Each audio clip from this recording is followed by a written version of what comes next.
I'm not pulling in my driveway. We all know what that means. It's time for the Drive to Work at Home edition. Okay, well, the reason this is at Home edition was I was just traveling, and I'm trying to be extra safe. So after I travel, I stay home a little bit and work from home. But anyway, I was just at Broadwaycon 2022. So for those that don't know, this is my third podcast actually talking about Broadwaycon. My eldest daughter, Rachel, and I, it's something we do every year, although because of the pandemic, we haven't done it for a couple of years. But it is a small convention dedicated to Broadway. And my daughter, Rachel, just graduated from college, from Columbia College, Chicago. And she majored in theater and minored in advertising. And so not only were we going to go enjoy our love of Broadway, but also Rachel's off looking for a job this year. So anyway, it was a very busy year. We went to New York. We had a wonderful time. So one of the reasons I enjoy doing Broadwaycon podcast, like I said, this is the third one, is it's fun to look at a convention from the other side of not someone who is like running panels and stuff, but someone who's attending panels. And it's neat to to me, it's really interesting to see another fandom, something that I enjoy, and then watching sort of how they handle things. So anyway, I was going to walk through my experiences at BroadwayCon 2022 today, and then I'll compare it to Magic, and I learned a lot. It was interesting for me watching what's going on. Now, first off, I should mention that BroadwayCon is a lot smaller. I don't know actual numbers, but my guess from being there and looking at is that there was an audience of a couple thousand, 2,000-3,000, maybe most 4,000. In contrast, for example, I'm going to go to San Diego Comic-Con soon. San Diego Comic-Con has an audience of 130,000. So its magnitude's different. And it's kind of nice to go to a slightly smaller convention. This is a younger convention. I think it started out in 2016. It happened every year except for 2020, 2021 because of the pandemic. I think they might have had an online version last year, but as far as in person, they didn't. So, anyway, I want to talk through sort of the different panels we went to, and then just share sort of my thoughts of how what I learned gets applied to Magic. Okay, so the first thing we went to on Friday, so the convention was Friday, Saturday, Sunday, was called the New Voices of Influence. And so it was a panel talking all about, hey, we have to advertise Broadway. We have an audience, and who our audience really is changing, and we need to adapt to the times with the medium we use. And this was right up Rachel's alley, because like I said, Rachel is very into advertising and marketing and all that. And one of the things that sort of the theme that kept coming out is, look, your audience is always going to stay the same if the way you reach out to them never changes. That if you want a different audience, you have to go out in different ways. And it really speaks to me as someone who, one of the things about Magic is we've always been trying to get a larger audience. We always want a more diverse audience. We always want different people playing. It's not that we don't enjoy, sort of our core demographic, if you will. But, that is, one of the great things, and this is true about gaming in general. If you look back sort of when I was a kid, gaming was something that wasn't very public. Not a lot of people did it. And it was very niche. And since then, gaming's become very mainstream. And like I said, I've done stats before how what most people are gaming, especially kids are gaming. And that is just becoming part of how everybody functions, not just a small minority. And so, hey, if we make what I consider to be the best game on the planet, we really need to get that out there and get other people to see it. And there's a lot of different means to do that. Part is what the game itself represents. That's why diversity is so important. But part of it also is where you're talking to people and how you're talking to people. And a lot of the things I know our marketing people is talking about is that sort of traditional old school marketing. Not that you shouldn't do any of that, but that's not really how Gen Z, for example, is experiencing things. And so it was a really interesting talk about how Broadway has this problem that in some level, its mindset is really stuck in the 50s, the 1950s. And there were multiple panels I went to that were talking about how to really think in new terms, how, that Broadway has potential to reach a lot of people, much like Magic has potential to reach a lot of people. And so this was a really eye-opening panel, and that it really got you to think about, hey, how could we be different? And I do think that our marketing team is doing a really good job of finding, influencers and finding a lot of different ways to get people to experience what a magic set is beyond the old school, like, ads and such. Okay, the next panel we went to was called Broadway Jackbox. So there is an actor named Andrew Barth Feldman who was in, what was he in? Dear Evan Hansen. He was in Dear Evan Hansen. And anyway, during the pandemic, he started this thing where he would get Broadway stars and they would play Jackbox. Jackbox is an online game, if you don't know. There's a lot of little sub games you can play. It's a humor-based thing. But anyway, it's a fun interaction you can play with your friends. He would get together with a lot of his Broadway friends and they would stream it online. This was kind of a live version of that. So they got a bunch of people together. Anyway, it was neat to watch them bond over gaming. As someone who obviously gaming is very important to, it was neat to see that, like, this bonding experience was through games. And it was fun. It was a fun experience to watch. It was neat to see them sort of live in action and just, the audience, also with Jackbox, the audience can get involved so we can vote on things. So it was very interactive and it was a lot of fun. And like I said, it was a neat way to watch the crossing of the streams that, Broadway and gaming aren't all that separated as much as you might think. So that was cool. Okay, the next one I went to was what they call a show spotlight. So what a show spotlight is they get a bunch of people from a play, a lot of the actors, and sometimes, the director or the writer or other people involved in it, and they have what's called a show spotlight. So this was for A Strange Loop. So for those that don't know, A Strange Loop just won the Tony for Best Musical. Once again, you'll see this reoccurring theme of Broadway kind of readapting itself. And this is a good example of diversity. This is a Broadway musical where the main character is black and gay. That is not an experience seen in tons of Broadway musicals. And so it really was presenting something kind of new, from a Broadway perspective. And a lot of what they were talking about was what it took to get there and what it meant and all the response from the audience. And it really reinforced to me the importance of diversity, the importance of having the thing you are reflect the people who are playing it. And that, I've talked about this a lot. I had a whole podcast on diversity, but the idea that when people can see themselves in the game they're playing or in the musical they're attending, when people really sort of get to see themselves, that is really powerful and really impactful. And it hammered home. The other interesting thing about this panel was this show went through a lot of changes. Like, there were whole songs in which, all the lyrics of the song changed. And that is really interesting. And it's fun to watch somebody else's iterative process. As someone who's constantly doing creative iteration, it's neat to say someone else say, well, we started here, but we went to there. Because a lot of making magic is you make something and then you realize, oh, there's a better way to do it. And that happens many times. And then the finished product can be very different from where you started. So the idea that you have a song in which every single lyric of the song changed is not, I can relate to that. That was very relatable to me. Okay, the next thing they had on this is the last thing that Rachel and I saw on Friday was called the Broadwaycon Game Show. So the Broadwaycon Game Show, they had two teams. It involved some members of Broadway stars and some members of the audience. So there was a mix of sort of mixing fans and the pros together. And there was just a lot of different trivia all about Broadway. So for those that follow me, I love trivia. I think trivia is a very bonding thing. I have been responsible for a lot of magic trivia. And so it was really fun watching other people bond on their own trivia. So that was kind of cool. And it was funny because, for those that don't know, I did a whole podcast on this, but I used to run a magic game show, and it was neat seeing someone else run a game show. Now, obviously, Broadway, they did a Name That Tune thing where you're guessing what song it was. They had a one portion where they give you a category, and you're naming everything in that category. But anyway, it was really fun to watch, and I definitely enjoyed that.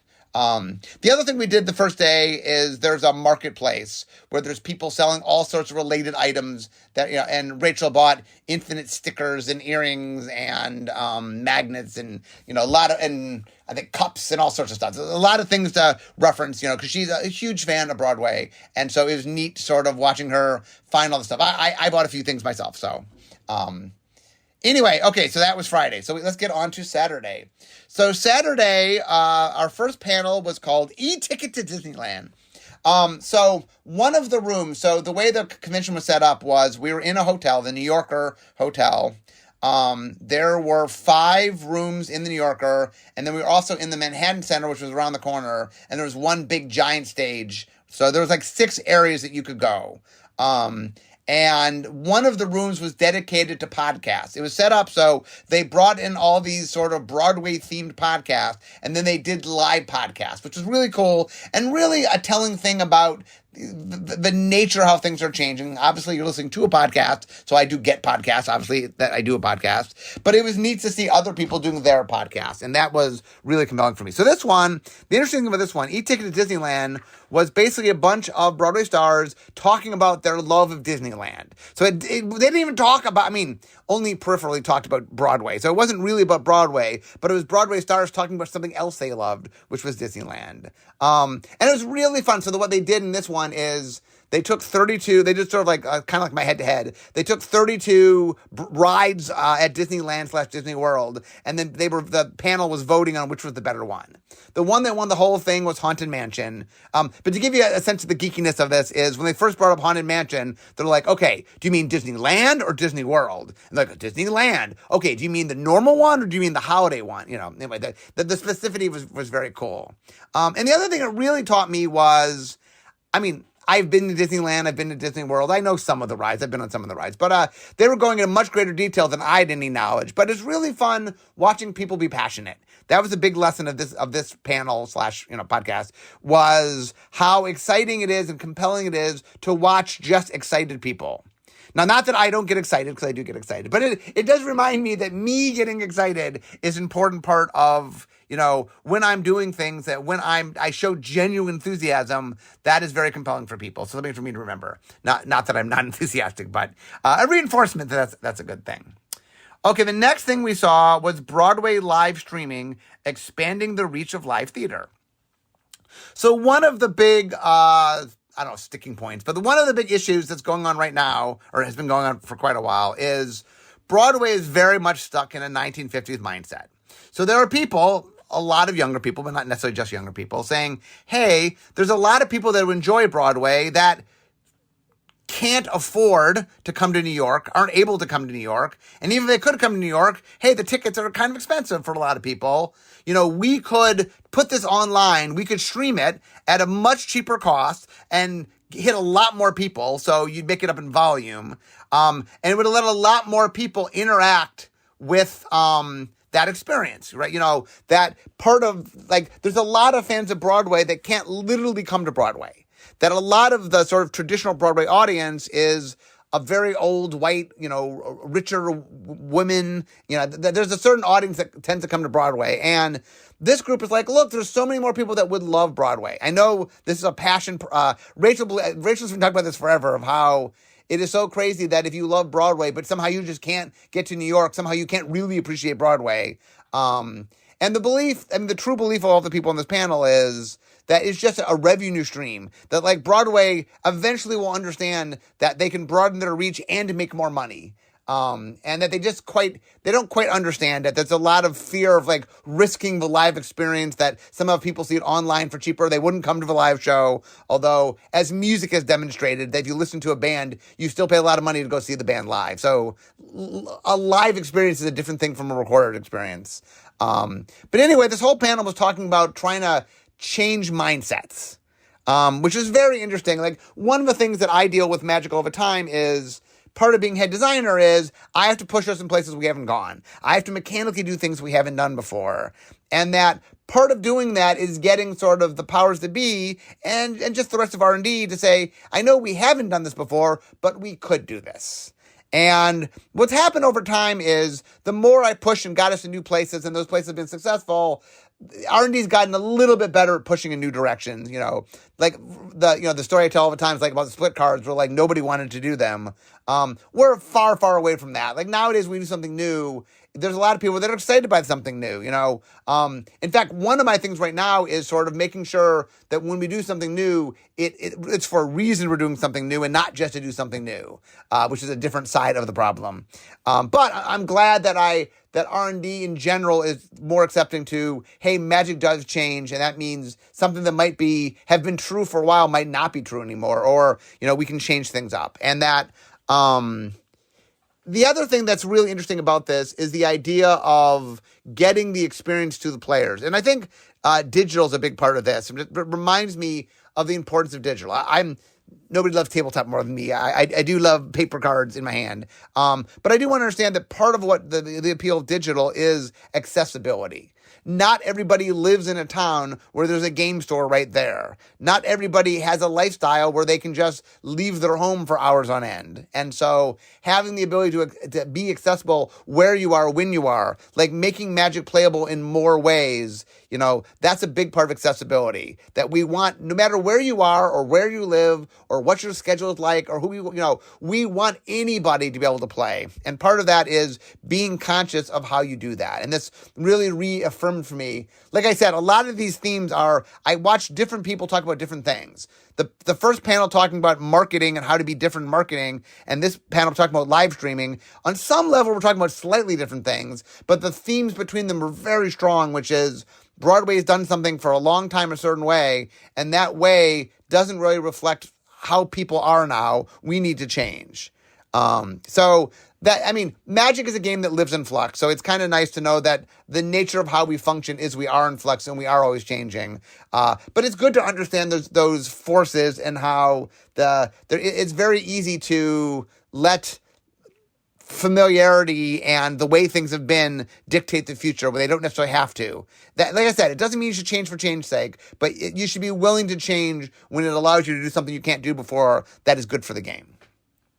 Okay, the next panel that we went to was another podcast panel called Musicals with Cheese. So I think the premise of this podcast was the host loves Broadway musicals, and the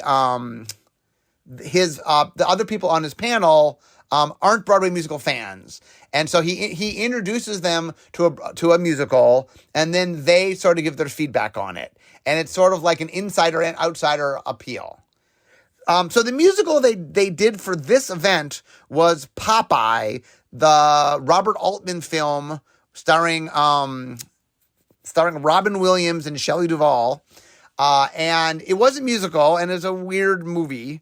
And it was fun talking about it. And like, once again, I had not seen the musical. I had seen clips of it, but I hadn't seen the whole movie. Yet this was a very compelling podcast because the people shared a lot of information, had a lot of interesting, compelling things to say about it, and really illuminated about it. Like, one of the things, for example, that drives home for me about when I do a podcast, like, I like doing a lot of history podcasts where, like, let me talk about how in Magic this thing happened. And I like to give a lot of context. And a lot of people don't know that. I mean, some people do, but a lot of people don't know that context. And it's kind of neat to go, oh, I didn't realize that's why they did this, or I didn't realize that was here, or why, and that I really enjoy watching somebody else giving the context for a thing I didn't know to remind me that, hey, context is important, that when I'm doing my podcast, that I should be explaining things. And so that is something that was important to me. And like I said, this is another good example of how it was very entertaining, even though walking in, I knew very little. I mean, I now know a lot more about the Popeye movie, but I knew very little about it. So it was very cool. And they involved the audience in a fun way. The audience also shared information that they didn't know. Now, that is possible in a live podcast, a little harder in a recorded podcast. But it is fun. And when people, I love on my blog when people share information, or in my social media, when people share information that I do not know, and I like to share that information. That's a lot of fun. So, and the other reason I also love bringing guests on my podcast is because they know things I don't know. So it's great when I can have a podcast with Richard Garfield and I learn things about the making of the game that I just never knew because I had never asked him before. That's always awesome. Okay, the next thing was called The Fascination of the Flop. There's a guy named Brendan Henderson who does a show on YouTube, I believe, called Wait in the Wings, which is like a little documentary he does videos on Broadway. And he gets really into the nitty gritty of how things happen on Broadway. He's sort of like a Broadway historian, much like I'm a Magic historian. And this particular one, so one of the rooms had a screen, and so all the things in that room had slideshows that went along with it. And by the way, slideshows so make a presentation better. If you ever do a presentation, like whenever I do presentations, it just really reinforces me, images, like really want to get stuff for people to see. And I'm putting together my San Diego Comic-Con talk right now, and I'm making sure there's lots to see because it's a lot more compelling. So that really reinforced to me Now, for those that have never seen me do a presentation, I'm a little crazy with slides. I have a lot of slides. My GDC talk, which was slightly under an hour, I think I had like 1,000 slides. So I like me some slides. Anyway, this one was about famous flops. He talked about 5 famous flops. He talked about Spider-Man Turn on the Dark, I think it's called. He talked about Starlight Express. He talked about Experbia. I'm messing the name up. Exorbia. I'll come back to that one. And then there was Carrie, and then there was Rebecca. Okay, I'll get there back in a second. So the first one was about Spider-Man Turn in the Dark.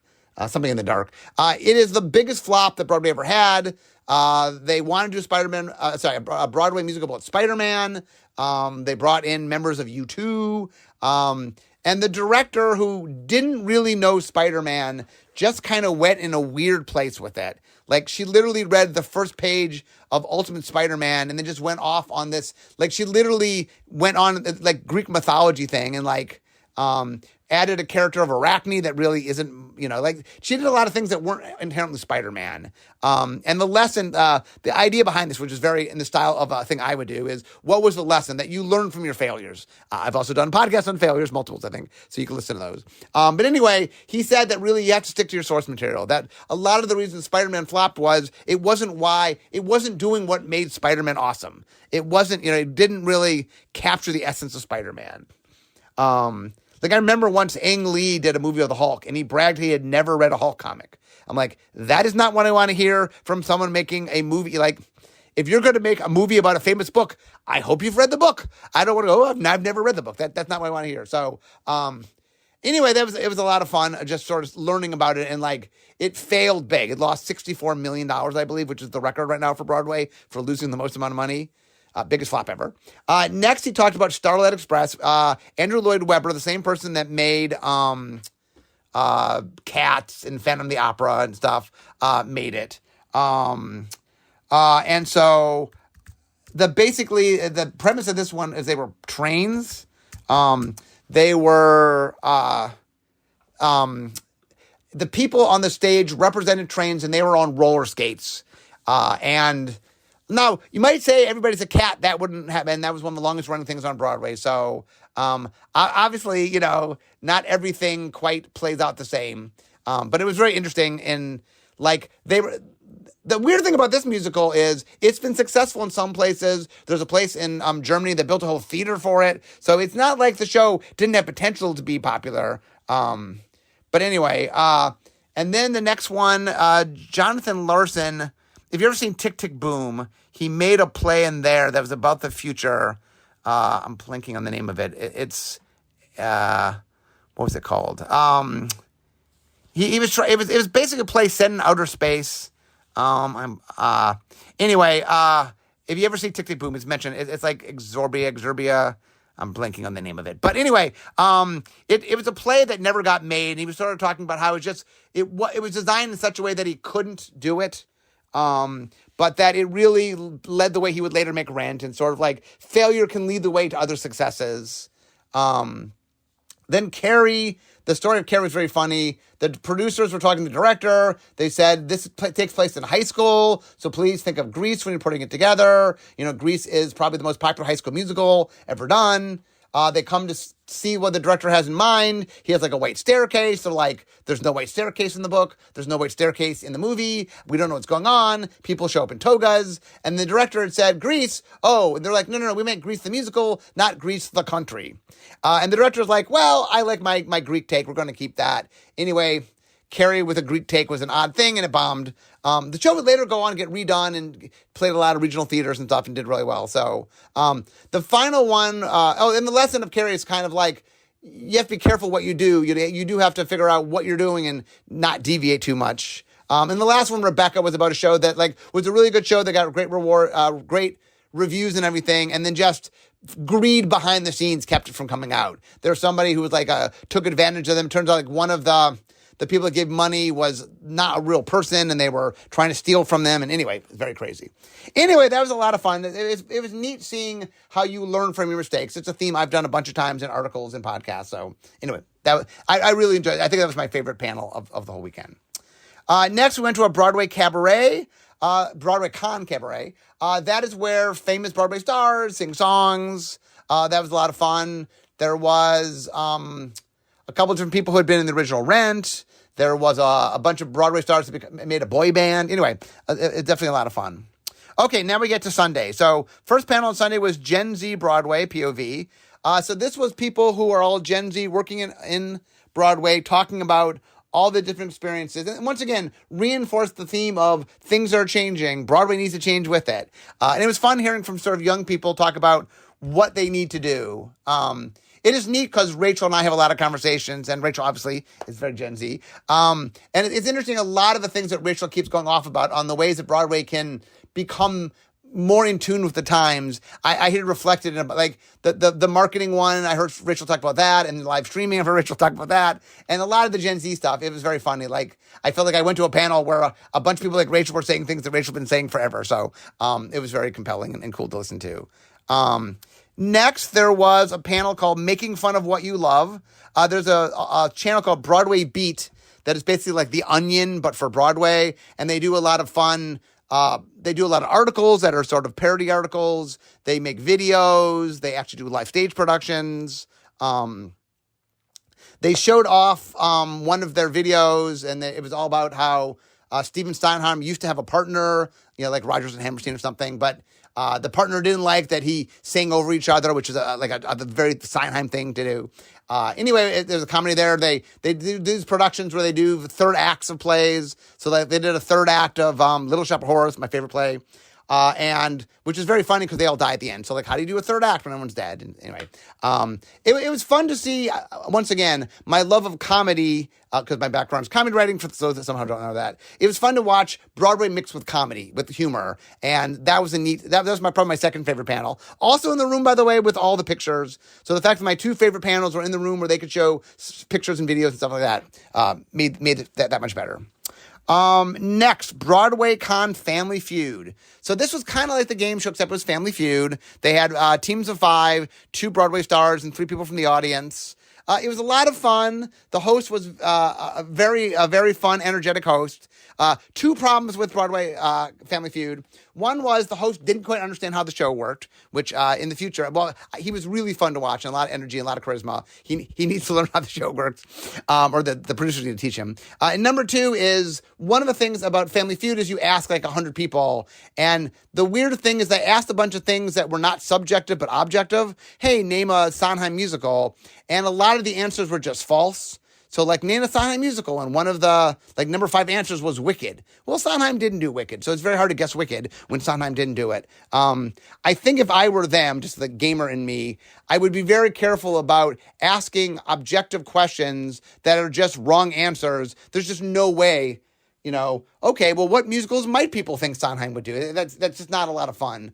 It's fun to guess what Sondheim musicals people would guess. So I think if I was going to do that again, I would have them fine-tune the answers you get so that you're not either be careful about asking objective questions or prune a little bit what you get. So like, there are a bunch of rounds where it's like, okay, they guessed everything that's guessable, and now it's like, what did people say that don't make any sense? A little of that was funny, but I think too much of it derailed the ability for it to really be a show. Finally, the last thing we saw was Broadwaycon Blizzard Party Line. So back in 2016, the very first year they did Broadwaycon, there was a blizzard. It shut down the city. And so to entertain the guests, they were calling their friends on the phone, fellow Broadway stars, and talking with them. And that's since become a tradition at Broadwaycon. And so it really hammers home a really important point, which I think I might have said last time I talked about this, but I'll say it again. Because in previous Broadwaycons, obviously we went to this. It is fun when something good comes out of something bad. Like, there's definitely been times in designs where something bad happens, but we sort of recover from it and find something we never would have found had that not happened. So, like, there's a lot of times where, and this is talking about how sometimes mistakes can lead to good things, or even just trying something bold that doesn't work out can lead you to something that fundamentally does work out. And it's a really good example how this, to me, is like the foundational element of Broadwaycon, like the trait of Broadwaycon. And it only came about because kind of something went wrong, but from it, something grew.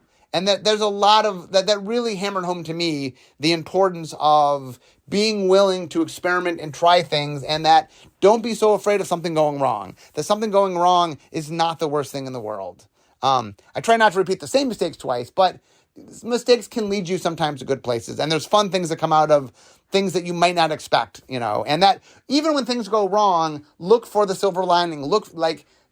Don't treat everything that goes wrong as if nothing good can come from it. There's a learning experience for all of it. Anyway, that was the end of Broadwaycon. So, like I said, one of the things that's a lot of fun for me, I adore having time with my daughter, my eldest daughter, Rachel. So it's fun sharing that with her and spending time with her and seeing Broadway and stuff. And like we were across the street from this really good bagel place, and she and I got a chance to see Book of Mormon. And anyway, we had a lot of fun. So it was really fun going to New York. It's fun being in New York. And it is just so much fun being at a convention kind of as the fan.